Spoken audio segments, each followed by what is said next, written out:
अस्सलाम वालेकुम नाज़रीन, आप देख रहे हैं न्यूज़ टॉक। मैं हूं यशफीन जमाल। नाज़रीन, पाकिस्तान की सियासत की बात करें तो पाकिस्तान की सियासत भी कुछ अजीब ही है। सुबह कुछ और होती है, शाम को कोई और मामला होता है। हर आए दिन एक नया मोड़ आ जाता है इस मुल्क की सियासत के अंदर। सनसनी की बात करें, सस्पेंस की बात करें तो मेरा ख्याल है we never have a dull day. तो इस तरह की तो कोई सूरत हाल नहीं है कि कभी हम ये सोचें कि आज मुल्क में क्या कोई नई, कोई इंपॉर्टेंट, कोई बड़ी खबर है कि नहीं है। अगर सियासत के अंदर मोड़ की बात करें, किसी नए मोड़ की बात करें, तो 2 साल पहले भी हमने देखा, तकरीबन 2 साल पहले एक ऐसा ही नया मोड़ इस मुल्क की सियासत में आया जब कुछ ऐसे लोग, कुछ ऐसी पॉलिटिकल पार्टीज जो कि एक दूसरे को देखने की भी रवादार नहीं थी, उन्होंने कुछ इस तरह का मामला किया कि छोटे मियाँ साहब को, शहबाज शरीफ साहब को शेरवानी पहनाकर तख्ते इस्लामाबाद पर आकर बैठ गए। और हमने ये देखा कि ऐसे शीरो शकर हुए कि जिसकी पाकिस्तान की तारीख के अंदर शायद इससे पहले कोई मिसाल नहीं मिलती। वहां तक तो जो बात थी, मामला था, वो बिल्कुल ठीक था, लेकिन क्योंकि जो हुकूमत की थोड़े वक्त की थी, महदूद वक्त की थी, मुश्किल सूरत हाल थी, माशी सूरत हाल खास तौर से बहुत मुश्किल थी, मुश्किल फैसले करना पड़े जिनके नताइज अब सामने आना शुरू हो गए और बकौल बहुत से तज्जियाकारों के कौम बाकायदा उनके नताइज को अब भुगत रही है। तो अब हम ऐसा देख रहे हैं कि सभी अपने अपने हाथों से जिम्मेदारी जो है उसको झाड़ने की कोशिश कर रहे हैं और जो बक है वो आगे पास ऑन करने की कोशिश करें। थोड़ा सा इस पर बात करेंगे कि जब मिल बैठकर हुकूमत की इतनी अच्छी मिसाल कायम की इत्तेहाद की, तो क्या अच्छा होता कि इस इत्तेहाद की मिसाल को आगे भी लेकर चला जाता। जरूरी नहीं है कि कोई इलेक्टोरल की बात हो, किसी इंतखाबी इत्तेहाद की बात हो, सारी अपनी अपनी अलग सियासी जमातें थी, अपने अपने मैनिफेस्टोज हैं, उनके तहत जरूर इलेक्शन लड़े, लेकिन जिस तरीके की तनकीद एक दूसरे पर कर रहे हैं, थोड़ा सा ऐसा लगता है कि ज्यादा ग्रेसफुल तरीके से इस सूरत हाल से एग्जिट किया जा सकता था। एट द सेम टाइम ये जो इस वक्त सूरत हाल है, इस पर भी बात करेंगे क्योंकि आज बिलावल साहब ने अपनी गुफ्तगू में सखर में एक और बात कही। उन्होंने कहा कि पाकिस्तान पीपल्स पार्टी को लेवल प्लेइंग फील्ड नहीं मिल रही। कौन है जो पाकिस्तान पीपल्स पार्टी को लेवल प्लेइंग फील्ड नहीं दे रहा? पाकिस्तान पीपल्स पार्टी के क्या हाथ बांधने की कोशिश की जा रही है इलेक्शंस में? क्या ये इंडिकेशन है किसी किस्म की कि क्या आने वाले इंतखाबात को कहीं ना कहीं किसी सतह पर मैनेज करने की कोशिश की जा रही है? और अगर इस तरह का कोई मामला पीपल्स पार्टी फेस कर रही है तो क्या बाकी सियासी जमातें भी इसी तरह की सूरत हाल से दो चार हैं? इन सभी इशूज पर बात करेंगे। हमारे साथ आज के इस प्रोग्राम में मौजूद है पाकिस्तान मुस्लिम लीग नवाज के से सीनियर सियासतदान है अजमा बुखारी ने हमें ज्वाइन किया। बहुत शुक्रिया अजमा साहिबा आपके वक्त के लिए। Yet another senior politician Pakistan Peoples Party से शर्मिला फारूकी साहिबा हमारे साथ मौजूद हैं और आमिर इलियास राना साहब किसी तारुफ के मोहताज नहीं है, सीनियर सहाफ़ी हैं, उन्होंने हमें ज्वाइन किया। बहुत शुक्रिया आप सभी मेहमानों का आज के इस प्रोग्राम में शिरकत के लिए। मैं राना साहब से अगर आपसे गुफ्तगू का आगाज कर दूं, इस मुल्क में हर वक्त मेरा ख्याल है कुछ अरसे के बाद एक गिला कहीं ना कहीं से सुनने को मिलता है जी कि लेवल प्लेइंग फील्ड जो है वो रिक्वायर्ड है, वो मैसर नहीं है। सर कौन है जो लेवल प्लेइंग फील्ड कभी भी किसी भी पॉइंट इन टाइम पर नहीं देता इस मुल्क के सियासतदानों को और सियासी जमातों को? अच्छा, मैं जो पहला हिस्सा आपका नहीं सुन सका था लेकिन आखिरी हिस्से से मैं समझ गया हूँ कि आपने कहा कि लेवल प्लेइंग फील्ड जो बिलावल साहब मांग रहे हैं, बड़ी सिंपल सी बात है। तमहीद ये बांधूंगा कि 2018 में भी ये काम पीपल्स पार्टी के साथ होने जा रहा था जब जीडीए को बनवाया गया था और प्लानिंग ये थी कि पीपल्स पार्टी को आउट किया जाएगा, लेकिन जरदारी साहब ने गेम को पलटा। जहां नून लीग को फारिग हुई, पीटीआई आई, वहां सिंध में पीपल्स पार्टी की वापसी हो गई। अब जब इन्होंने अगस्त के दूसरे हफ्ते में मरदमशुमारी पर साइन किए तो सबको पता था कि ये इलेक्शन को डिले करने के लिए जितने इत्तेहादी हैं वो सब तैयार हैं। हो गई वो लेट। पीपल्स पार्टी का ख्याल ये था कि इस दफ़ा हमें निगरान वफाकी हुकूमत में भी हिस्सा मिलेगा और सूबे में तो मिलेगा कि चीफ मिनिस्टर हमने अपना बना लिया है, मर्जी का एमक्यूएम के साथ उनकी तय थी। और जैसे पहले वो आपस में मिलकर खेलते थे कि अपोजिशन लीडर एमक्यूएम को बनवा लिया, जीडीए को फारिग करके, पीटीआई को फारिग करके जीडीए को फिर साथ मिला लिया, तो उनको हिस्सा नहीं मिला। तो फिर उनको ये ख्याल आया कि हमें अब बात करनी पड़ेगी कि 90 दिन में हमें इलेक्शन चाहिए हैं। और दूसरी तरफ से खबर ये आई कि जी इनके कुछ लोगों के नाम स्टॉप लिस्ट पर डाल दिए गए हैं, ब्लैक लिस्ट कर दिए गए हैं, कुछ छापों की इतलात आई और दोनों तरफ से प्रेशर शुरू हुआ कि आप 90 दिन से पीछे हट जाएं और बाकी कामों में से हम पीछे हट जाएंगे। तो आपने देखा जरदारी साहब ने 4 दिन पहले अचानक एक बयान दिया बिलावल भुट्टो के अगेंस्ट टोटली, जिसे कहा जा रहा है। हालांकि वो यही है कि दोनों मिलके खेल रहे हैं बाप बेटा। नहीं, वैसे आज सफर में गुफ्तगू करते हुए भी जी बिलावल साहब ने कहा कि 90 या 120 रोज में, तो ऐसा लग रहा है कि कहीं वो पार्टी के अंदर जो कोई इस पे कंफ्यूजन थी वो क्लियर हो गई। या आज भी उन्होंने 90 रोज नहीं कहा, खाली 90 या 120 रोज कहा है। नहीं यशवीन, ऐसी बात नहीं है, बिल्कुल कोई कंफ्यूजन नहीं है, मिलके खेल रहे हैं। उन्होंने आज ये भी कहा कि इलेक्शन कमीशन का ही इख्तियार है तारीख देना और मेरी रिक्वेस्ट होगी कि इसको जल्दी से जल्दी वो तारीख दे दें। वो पहले 90 दिन था, फिर 120 दिन पे भी गए और आज उन्होंने इलेक्शन कमीशन का वो इख्तियार फिर अनाउंस किया कि वो उन्हीं के पास है। ये वो वापसी है कि हमें भी रास्ता दें, हमसे रास्ता भी लें और मनमानी जाहिर नहीं हो रही। वो सिंध के अंदर सिस्टम को उखाड़ने की बात हो रही है। सारा कुछ जो है वो बिल्कुल एतराज था, बिल्कुल सोचे समझे तरीके से हो रहा है। शर्मिला साहिबा, ये सब कुछ सोचे समझे तरीके से हो रहा है, क्या वाकई कोई वादे, कोई इस तरह की कमिटमेंट्स की गई थी पीपल्स पार्टी से जो पूरी नहीं हो रही? क्योंकि ये जब गवर्नमेंट आप लोगों की गई है ना, उसके बाद से ही यही गुफ्तगू है जो बहुत से तजियाकारों की इस वक्त राय है कि पाकिस्तान पीपल्स पार्टी शायद कहीं पर ये महसूस कर रही है कि उनके साथ जो वादे किए गए थे वो पूरे नहीं किए जा रहे, तो अब इस तरह के बयान जो है वो हमें देखने को मिल रहे हैं। शुक्रिया यास्मीन। देखिए, मुझे नहीं समझ आ रही कि किस किस्म के वादे, किस किस्म के इरादे और किस किस्म की ये गुफ्तगू है। बात बड़ी सीधी सी है कि असम्बलियाँ तहलील हुई, 90 दिन के अंदर इलेक्शंस होने थे। आइन तो यही कहता है। अब अगर आप इससे आगे पीछे जाते हैं तो अनफॉर्चुनेटली वो गैर आइनी है। दूसरी चीज ये है कि interim setup is suppose to be a neutral setup. उसमें मेरे बंदे या आपके बंदे या उसके बंदे नहीं होते। ये एक न्यूट्रल सेटअप है। इसका काम है फ्री एंड फेयर इलेक्शन कराना और असिस्ट करना इलेक्शन कमीशन ऑफ पाकिस्तान को उनकी जो एक आईनी जिम्मेदारी है उसको पूरा करने के लिए। बात इतनी सिंपल सी है। इलेक्शन कमीशन ऑफ पाकिस्तान जो है वो इलेक्शन की तारीख दे या सदर मुमलिकत दें, कोई तो दे दे, क्योंकि इस मुल्क के अंदर जो इस वक्त सियासी और मुआशी बहरान है उसका हल वाहिद ये है कि इस मुल्क में फ्री एंड फेयर इलेक्शंस हो और एक कॉन्स्टिट्यूशनल गवर्नमेंट आए जो अवाम के वोटों से आए, ताकि वो इस मुल्क के अंदर सियासी और माशी इस्तेहकाम लेकर आए, पॉलिसीज बनाए और एक जमहूरियत का तसलसल जारी और सारी रहे। लेकिन एक बात यहाँ पर शर्मिला आप बिल्कुल ठीक कह रही हैं, लेकिन एक बात जो अभी आप नहीं जो आप कंफ्यूजन की बात कर रही है ना कि 90 रोज के अंदर इंतखाबात आइन कहता है, इसके अंदर कोई कंफ्यूजन नहीं है। एक राय इस वक्त ये भी है कि इस कंफ्यूजन के अंदर सबसे डायरेक्ट हिस्सा पाकिस्तान पीपल्स पार्टी का है। CCI के अंदर जो चीफ मिनिस्टर एक ही थे जो डायरेक्टली किसी पार्टी के थे, आपकी जमात के सीनियर रहनुमा वो मुराद अली शाह थे। क्या आप लोगों को इम्प्लीकेशन या रिप्रिकॉशन नहीं पता था इस बात का कि आज सेंसस को अप्रूव करेंगे तो फिर इसके लिए वक्त लगेगा? देखिए, जब सेंसस को अप्रूव करने की बात हुई तो उसके साथ ये भी बात हुई कि कोई नई सीट का एडिशन नहीं होगा। तो अगर कोई नई सीट का एडिशन नहीं होना और नेशनल असेंबली से अमेंडमेंट नहीं आनी तो फ्रेश डिलिमिटेशंस की जरूरत शायद नहीं है। और अगर है भी तो इस प्रोसेस को कर्टेल किया जा सकता था, इस प्रोसेस को जल्दी किया जा सकता था, एक्सपेडाइट किया जा सकता था और इलेक्शंस 90 दिन के अंदर कराए जा सकते थे।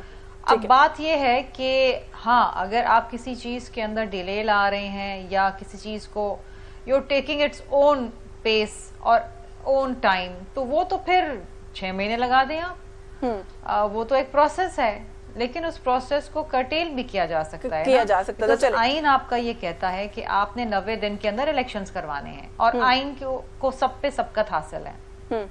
बिल्कुल ठीक है। अच्छा अज़मा बुखारी साहिबा, ये बिलावल साहब जो हैं वो ये वही बिलावल साहब हैं जो शहबाज स्पीड की बातें करते थे, मियाँ साहब की तारीफें करते नहीं थकते थे। वो बहुत जो है नाराज दिखाई दे रहे हैं। वो डरपोक भी कह रहे हैं उन जमातों को जो कह रहे हैं कि ठीक है 90 रोज से ऊपर इलेक्शन चले जाएं। वो कहते हैं आप लोग डर रहे हैं, आप लोग इलेक्शन नहीं करना चाहते, भाग रहे हैं। उन्होंने ये लफ्ज इस्तेमाल किया। फिर उन्होंने कहा कि जो लंदन में बैठकर सियासत करने वाले हैं उनको क्या पता है सिंध के अवाम की क्या परेशानियां, हैदराबाद में लोगों के पास पानी नहीं है पीने का। तो वो तो अब एक गिले गुजारियों का एक सिलसिला है। ऐसा लगता है कि सब लोग एक दूसरे पर अब आप लोग इल्जामात जो हैं वो डालने की कोशिश कर रहे हैं।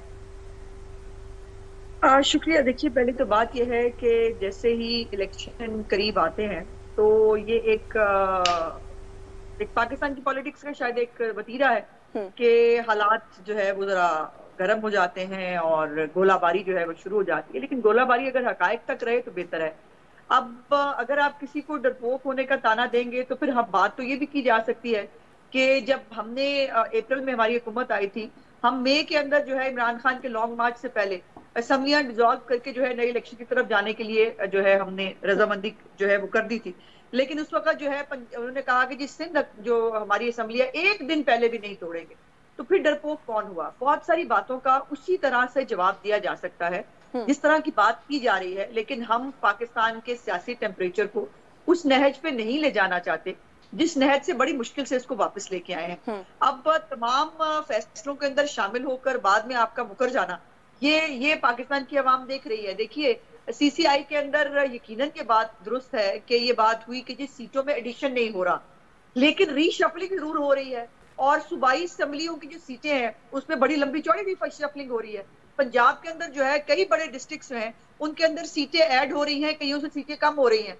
अब ये रीशफलिंग जो है, ये भी तो कॉन्स्टिट्यूशन ऑफ पाकिस्तान ही कहता है ना कि आपको मर्दमशुमारी जो है वो के बाद आपको हल्का बंदियां करवानी है। जो वन मैन वन वोट है, उसका जो नए लोग ऐड हुए हैं उनको वोट का हक देना है। तो ये जो रीशफलिंग है इसको आप कहाँ ले जाएंगे? और फिर दूसरे कॉन्स्टिट्यूशन ऑफ पाकिस्तान ये भी कहता है कि अगर मुकर्ररा मुद्दत के अंदर एक काम नहीं हो तो वो गैर आईनी नहीं हो जाता।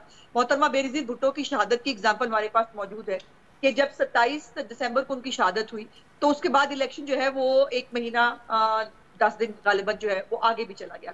तो ये भी 1 महीने की बात हो रही है। वो तो खैर एक बहुत ही एक्स्ट्राऑर्डिनरी एक अनफोर्सीन इवेंट था। लेकिन एक बात जो अभी आपने कही ना, आपने कहा कि अगर कोई इस तरह के इल्जाम लगेंगे तो जवाब तो हम भी दे सकते हैं। इल्जाम तराशियों के सिलसिले का जो आगाज है ना, उसका इल्जाम आप लोगों पर लगाया जा रहा है। ऐसे इकबाल साहब ने सबसे पहले चीनी वाले इशू को उठाकर बिल्कुल ही नवीद कमर साहब के खाते में डाल दिया। वहां से इस डिबेट का आगाज हुआ है कि जी एक दूसरे पर इल्जाम लगाएं और जिम्मेदारी झाड़ें। नहीं, ऐसा बिल्कुल नहीं है। ये तो हुकूमत के बीच में शुरू हो गया था। अगर आपको याद हो, बाबर साहब ने एक बड़ी जो है ना वो बड़ी लज्जखेज तकरीर की थी जिसके अंदर उन्होंने जो है वो उस वक्त भी वफाकी हुकूमत के वजीर खारजा होते हुए इल्जाम लगाए थे। उसके बाद वजीर आज़म ने उनको बुला लिया था, जो है कराची पैकेज का अनाउंस हो गया था। और हाँ, याद आया वो जो कह रहे हैं ना कि हैदराबाद में पानी नहीं है, वो नहीं है। तो मेरी गुजारिश ये है कि अपने जितने भी बड़े मंसूबे हैं, अब वो K4 का मंसूबा हो, वो जो है वो बाकी मंसूबे हो, वो उसके अंदर जो है जब भी फैसिलिटेट किया है सिंध हुकूमत को, मुस्लिम लीग नून की हुकूमत नहीं किया है। और जाहिर है ये हक है, इनका कोई एहसान नहीं है। लेकिन ये उस वक्त भी जो है ये बात हुई थी, तो आज भी शायद बिलावल साहब जो है वो पॉइंट स्कोरिंग करना चाहते हैं। हम चाहते हैं करें पॉइंट स्कोरिंग, बिल्कुल करें। एक माहौल गर्म होता है इलेक्शन से करीब, लेकिन थोड़ा एक तो बेसिकली आप ये कह रही हैं कि सियासी कैंपेन का बाहर जाना मैं मुनासिब नहीं समझती, अच्छा नहीं लगेगा और नहीं होना चाहिए। दोबारा मैं वहां नहीं जाना जहां से बड़ी मुश्किल से वापस आए। आई रियली होप सो, लेकिन लग नहीं रहा। मैं इस पे मजीद बात करती हूँ, जरा राना साहब को गुफ्तगू में शामिल कर ले। सर, ये जो इल्जाम तराशी की बात है, ये जिम्मेदारी एक दूसरे पर डालने की बात है, वो तो अभी हम इदारों के दरमियान भी देख रहे हैं, कुछ ऐसा ही मामला है। ये जो अभी शर्मिला ने बात की कि तारीख सदर ने देनी है या चीफ इलेक्शन कमिश्नर ने देनी है, जिसने भी देनी है बस तारीख दे डाले, वहां पर सर इस वक्त क्या कंफ्यूजन है, क्या खबर है आपके पास? कल तो बड़ा ये चल रहा था कि सदर बस किसी भी वक्त जो है वो डेट अनाउंस करने वाले हैं।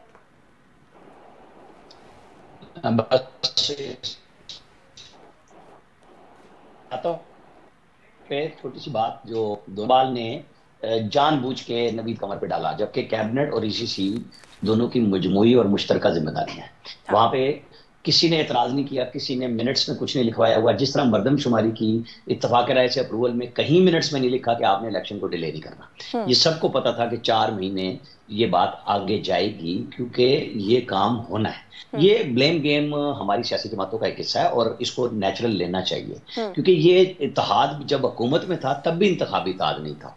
ये मुत्तहद थे GDA, ये जो PDM बना था, पीपल्स पार्टी पहले उसको बनाने वाली थी, फिर छोड़ के जाने वाली थी, निकल गई थी। ANP भी साथ ही, वो दोबारा उस हुक्मरान इत्तेहाद में शामिल थे, लेकिन अपनी अपनी सियासत कर रहे थे। ये मार्जिन आपको देना होगा।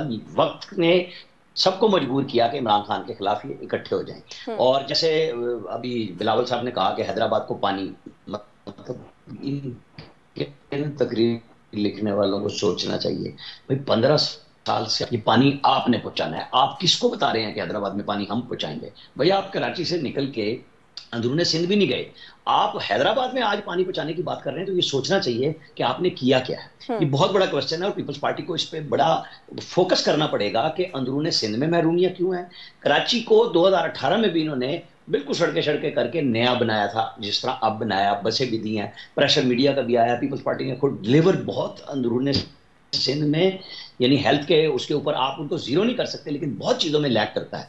ये बात बिलावल भुट्टो को अपनी टीम के साथ बैठ के करनी होगी कि हमें आइंदा ऐसा क्या फौरन करना होगा कि लोग ट्रस्ट करें, क्योंकि 15 साल आपके गुजर चुके हैं। अब आप आ जाए तारीख के ऊपर। तारीख आज ही बिलावल साहब ने कह दिया कि तारीख तो इलेक्शन कमीशन ने देनी है। अब आप आ जाए कि सदर साहब क्यों खेल रहे हैं। सदर साहब अपनी पार्टी के साथ हैं। सदर साहब ने जैसे ट्वीट किया था, जब उन्होंने 9 अगस्त को 13 बिल तो वापस कर दिए कि जी ये मैं अप्रूव नहीं करता, और उन्होंने 15-16 अगस्त को एक ट्वीट किया कि जी ये जो 2 बिल हैं बड़ी गलती हुई है, मेरे स्टाफ ने मेरी बात नहीं मानी और जिनको इस पे सजा होगी मैं उनसे पहले से एडवांस से माफी मांगू। यानी उनको ये भी पता था कि ये कानून बन गया और मैंने खामोशी से बनने दिया है। उसके बाद उन्होंने एक खत लिखा, जैसे वो पिछले साल जब पंजाब और केपी का था, क्योंकि मैं 90 दिन की बात अगर सब करते हैं तो 90 दिन पंजाब और केपी के वही लागू होते थे, लेकिन उस वक्त हुक्मरान इत्तेहाद ने उसको 90 दिन नहीं माना था, उसे कहा था कि ये तब होता है जब आम इंतखाब। मुझे राना साहब इंटरप्ट करना पड़ेगा, एक ब्रेक का कहा जा रहा है, मैं एक ब्रेक ले लूं, ब्रेक से वापस आके जो 90 रोज वाला मामला इस पर भी बात करते हैं और शर्मिला से ये सवाल भी करेंगे कि ये जो गवर्नेंस के कोई इश्यूज है उनका जो गिला बिलावल साहब कर रहे हैं वो किससे कर रहे हैं, जो राना साहब ने अभी बात की। इस ब्रेक के बाद हमारे साथ रहिए।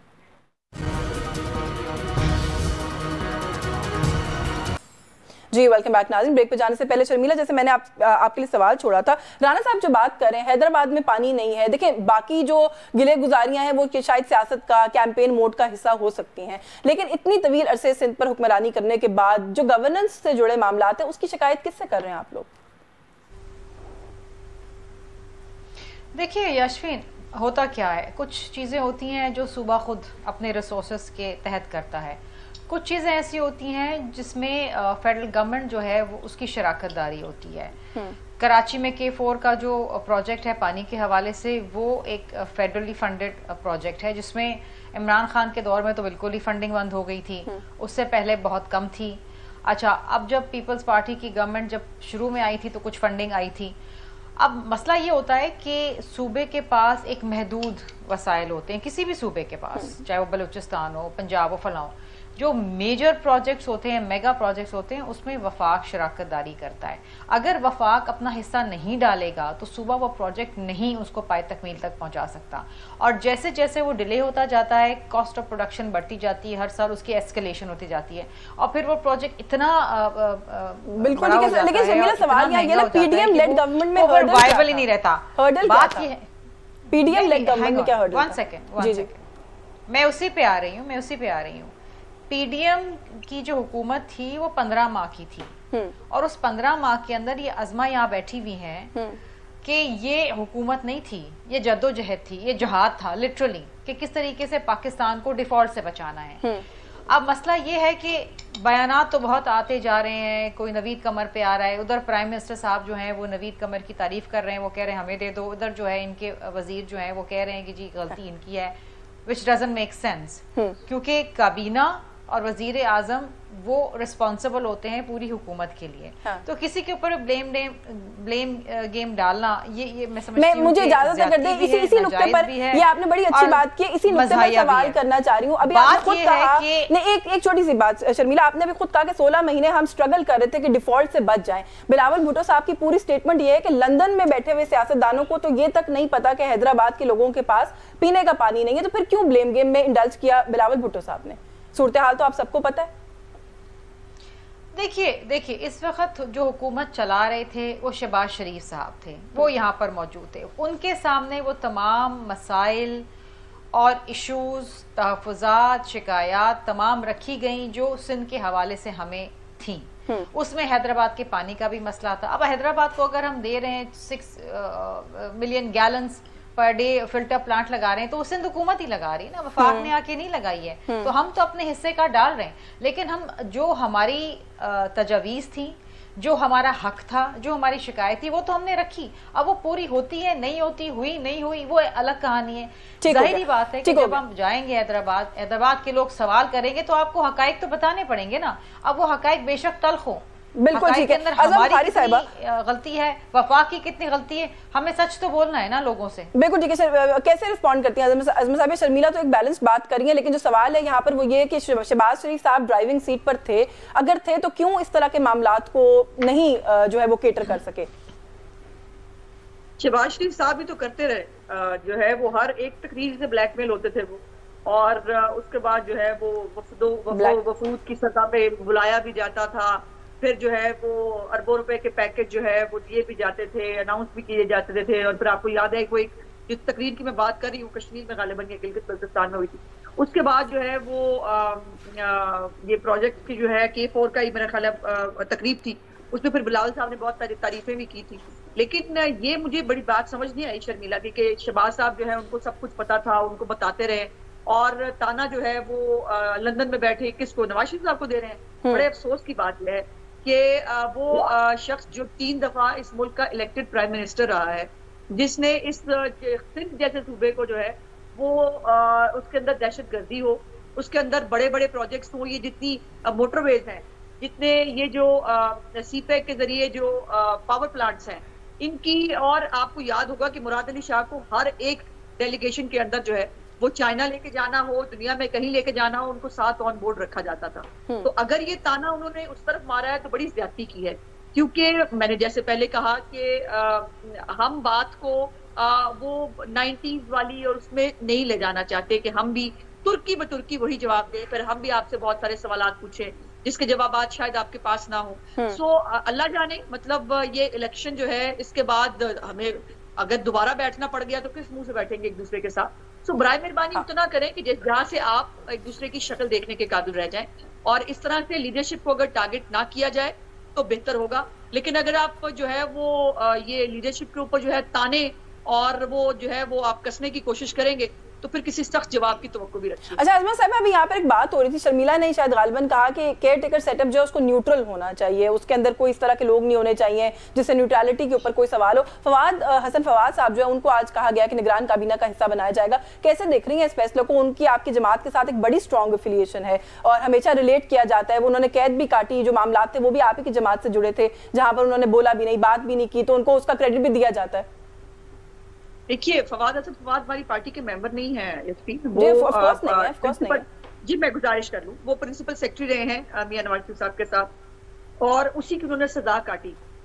जिस तरह की जेल उन्होंने काटी ये शायद ही पाकिस्तान की तारीख में किसी ब्यूरोक्रेट के साथ ये सलूक हुआ हो। और उनको वजीर आजम पाकिस्तान ने जो है वो नॉमिनेट किया है अपनी कैबिनेट के अंदर, ये उनका इख्तियार है।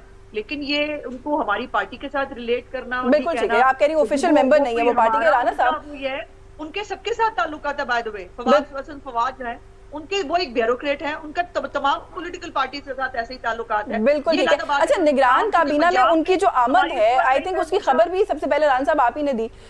ये जो लेवल प्लेइंग फील्ड का सवाल किया जा रहा है कि लेवल प्लेइंग फील्ड नहीं है, वो कोई इसी तरह के लोगों की इंडक्शंस के ऊपर तो कोई शिकोको शुबात नहीं उठ रहे डिफरेंट पॉलिटिकल पार्टीज के जहन में, और उनका आना निगरान कैबिनेट के अंदर कुछ इंडिकेट करता है, इसका कोई इम्पैक्ट आप देख रहे हैं? देखिए इसके ऊपर बातें तो बहुत शुरू हो गई हैं कि जी नवाज शरीफ का खास आदमी आ गया, फलां आ गया। गौहर एजाज साहब का अगर मैं नाम लूं, वो वैसे इमरान खान साहब के भी टेक्निकल एडवाइजर थे, लेकिन वो जरदारी साहब के बहुत करीब हैं। पाकिस्तान का हर आदमी किसी ना किसी के साथ होता है, और मैं आई एम श्योर कि जरदारी साहब से जब फवाद साहब का पूछा जाएगा वो कहेंगे कि बिल्कुल बेस्ट आदमी है, क्योंकि पूरी उस गवर्नमेंट में 4 साल में जब ये आपस में सही नहीं थे, लेकिन इमरान खान के खिलाफ जब इमरान ने धरने शुरू किए थे तो कोऑर्डिनेशन एज प्रिंसिपल सेक्रेटरी और एडिशनल सेक्रेटरी पहले थे, फिर प्रिंसिपल सेक्रेटरी बने फवाद साहब ने की। जेल भी काटी और कहीं किसी के बारे में कोई बयान नहीं दिया। वो एक न्यूट्रल तरीन आदमी, उनमें से एक शफाफ तरीन आदमी होगा जिसने कभी जो प्लॉट ब्यूरोक्रेट्स को हक के तौर पे दिया जाता था उसने वो भी नहीं लिया। मतलब पाकिस्तान में ऐसे बहुत कम लोग होते हैं जहां तक उनकी बात है कि फवाद हसन फवाद के ऊपर अगर आप बात करते हैं। लेकिन तो मैं थोड़ी सी बात पीछे से आऊंगा कि 5 साल पीपल्स पार्टी की विफाक और सूबे में हुकूमत थी, कम से कम हैदराबाद का पानी का मसला हल होना चाहिए था, यूनिवर्सिटियों के इशू वहां पे हल होने चाहिए थे। इनको सोचना चाहिए कि जहां इन्होंने कमी की है लोगों के मामलात के बारे में, जहां बहुत अच्छे कुछ काम किए हैं वहां पे बहुत कुछ कमी है, उसको रीथिंक करना चाहिए। और बिलावल साहब की तकरीरें लिखने वालों को बताना चाहिए कि इस तरह की गुफ्तगू ना कराएं उनसे, क्योंकि गड़बड़ हो जाती है, फिर वो संभालनी मुश्किल हो जाएगी।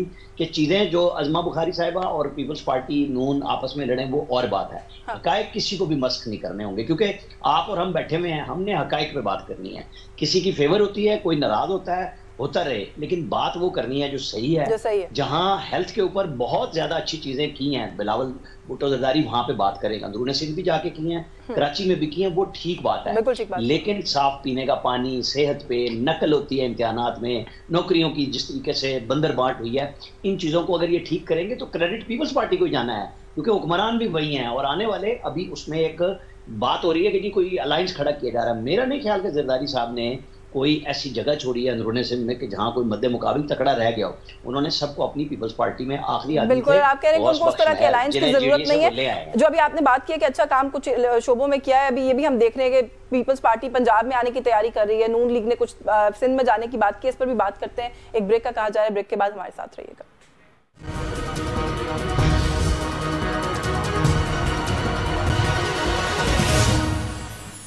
जी वेलकम बैक नाज़रीन। ब्रेक पे जाने से पहले जो मैं बात करी थी, शर्मिला साहिबा, तैयारी पंजाब के ऊपर फोकस है इस वक्त पाकिस्तान पीपल्स पार्टी का, जो कि इलेक्शन से पहले जाहिर है सभी सियासी जमातों का राइट है जहां भी फोकस करें। मैं फिर भी एक सवाल आपसे करना चाहती हूँ, पाकिस्तान पीपल्स पार्टी क्यों कहीं ना कहीं कॉर्नर्ड महसूस कर रही है, या ऐसा महसूस कर रही है कि वो ज़ेरे अताब है किसी न किसी लेवल के ऊपर? हसन मुर्तज़ा साहब ने भी आज प्रेस कॉन्फ्रेंस की है, उन्होंने कहा जी कि जिस तरीके से उखाड़ पिछाड़ हुई है सिंध के अंदर, पंजाब के अंदर जो ब्यूरोक्रेसी के मामला है उनमें कोई भी हलचल नहीं है, जिस पर हमें बहुत तशवीश है। तो क्या ये क्यों इस तरह की चीजें बार बार कहीं ना कहीं से ऐसा लगता है कि कोई रेड फ्लैग्स हैं जो पीपल्स पार्टी रेस करने की कोशिश कर रही है? देखिए, जिस किस्म का एक प्रोपेगेंडा भी हमने देखा है सोशल मीडिया में, लोगों की बातचीत के अंदर, और जिस तरीके से ब्यूरोक्रेसी के अंदर सिंध के अंदर रिसर्च शफल हुई है, हमने किसी और सूबे में नहीं देखी। It is unreal. और अभी इलेक्शंस की डेट भी अनाउंस नहीं हुई, और ऑलरेडी जैसे ही इंटरम गवर्नमेंट आई है और उसके आने से पहले भी हमने देखा कि एक बड़ी सी हलचल मची हुई थी। हमें समझ नहीं आया why, what was the need. यहाँ पर जो सैलाब ज़दगान के घर बन रहे थे उनके भी फंड्स रोक दिए गए। बहुत सारी ऐसी चीज़ें हुई हैं जिसका तासुर ये जाता है कि किसी किस्म के कोई प्लान, कोई कौन कर रहा है प्लान, कहाँ हो रहा है प्लान, होने जा रही है, हो रही है, आई डोंट नो। देखिए, मुझे नहीं पता कि कौन कर रहा है कौन नहीं कर रहा, लेकिन हो जरूर रही है। ठीक है। अब होता क्या है कि इसमें जो मासूम लोग हैं वो सफ़र करते हैं। अब अगर सैलाब ज़दगान के घर बनने हैं और उनका एक पहला ट्रांच रिलीज हो गया है, अगर वो आप उसको बीच में रोक देंगे जब तक इलेक्शन ना हो, वो प्राइसेस एस्केलेट हो जाएंगी। बेचारे सैलाब ज़दगान कमरे की दीवारें बनी हुई हैं, छत नहीं डल सकती क्योंकि फंड्स रुक गए।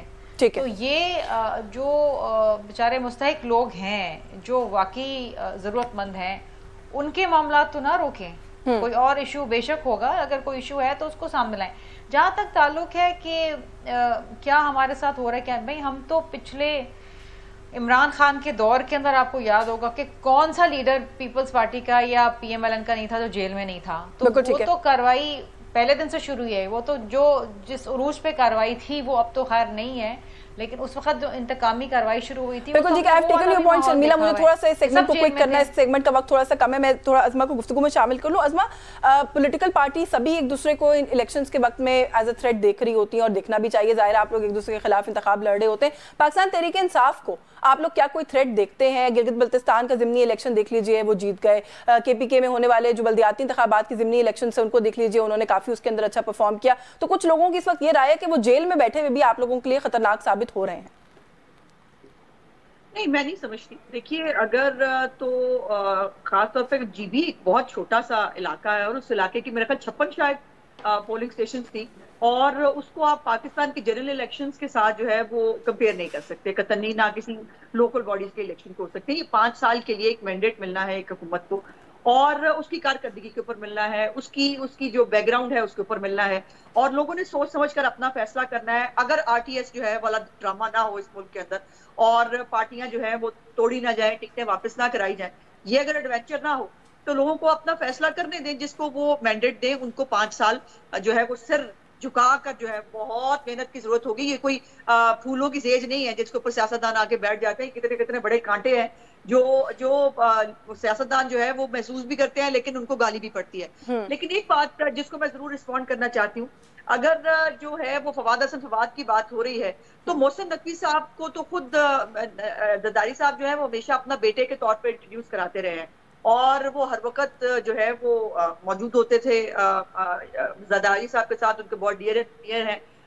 तो इसको ये कहा जाए कि अब ये जो है ये पूरी पंजाब की हुकूमत जो है ये जरदारी साहब की है और इन्होंने बनाई है, तो ये ऐसे नहीं होता है। और लेकिन ये है कि पंजाब के अंदर चूंकि 15 साल से गवर्नमेंट मौजूद नहीं थी, पिंग पोंग होता रहा है। कभी हमारी हुकूमत आती रही, कभी PTI की हुकूमत आती रही, फिर हमारी खत्म कर दी, फिर PTI की हुकूमत आ गई। तो वहां पर भी रिशफलिंग हुआ था। जब ये नई हुकूमत आई थी तो रिशफलिंग हुई थी, और जाहिर है एक लंबे अरसे से, और इलेक्शन कमीशन का बाय द वे ऑर्डर था कि लंबे अरसे से जो लोग, खासतौर पर 3 साल की टर्म थी कि 3 साल से ज्यादा जो सीट पे मौजूद है उनको रिशफल कर दिया जाए। तो ये इंतखाबी जो ज़ाब्ता इखलाक है उसके मुताबिक होता है। खुशी गम का सवाल नहीं पूछती, ये आपसे खबर की बुनियाद पे पता करना चाह रही हूँ। खबर है सर, आ रहे हैं मियां साहब? देखें, शहबाज शरीफ साहब ने अनाउंस किया हो, मियां जावेद लतीफ करें या जो भी करें, मैं बात आपको नवाज शरीफ साहब की करता हूं, जो उन्होंने आज से 10 दिन पहले अपने लोगों के साथ बिठा के, जिसमें सुलेमान शहबाज भी बैठे हुए थे और पिंडी के लोग भी बैठे हुए थे। पिंडी के इनके सजाद खान थे, बाकी लोग थे। पहली दफा फिक्रा कहा, खुद ये कहा कि जी आप सबको मैं बता रहा हूँ कि मैंने अक्टूबर के दूसरे हफ्ते में, तारीख में आपको बता दूंगा, मैंने आना है, ठीक है, आप लोग तैयारी करें। और इलेक्शन भी हमारी 17-18 की गवर्नमेंट के ऊपर हमने क्या काम किया था, हम इस 16 महीने पे नहीं जाएंगे क्योंकि हमने मुल्क बचाया था। हम इस काम में लगे हुए थे कि पाकिस्तान को बतौर स्टेट फेल ना होने दें। लिहाजा हम वो बताएंगे कि जब हम काम कर रहे थे हमने क्या किया था और लाडले को लाके क्या किया गया और मुल्क के साथ जो सारा कुछ आज बिगाड़ हुआ। बिल्कुल ठीक है सर, वक्त खत्म हो गया, वरना मजीद जरूर बात करती। बहुत शुक्रिया आपका शर्मिला फारूकी साहिबा, अज़मा बुखारी साहिबा, आमिर इलियास राना साहब, सभी मेहमानों को शुक्रगुजार है प्रोग्राम में आज हमें वक्त देने के लिए। न्यूज़ टॉक से आज के लिए बस यही कुछ। यस्मीन जमाल को इजाजत दीजिए, अल्लाह हाफिज़।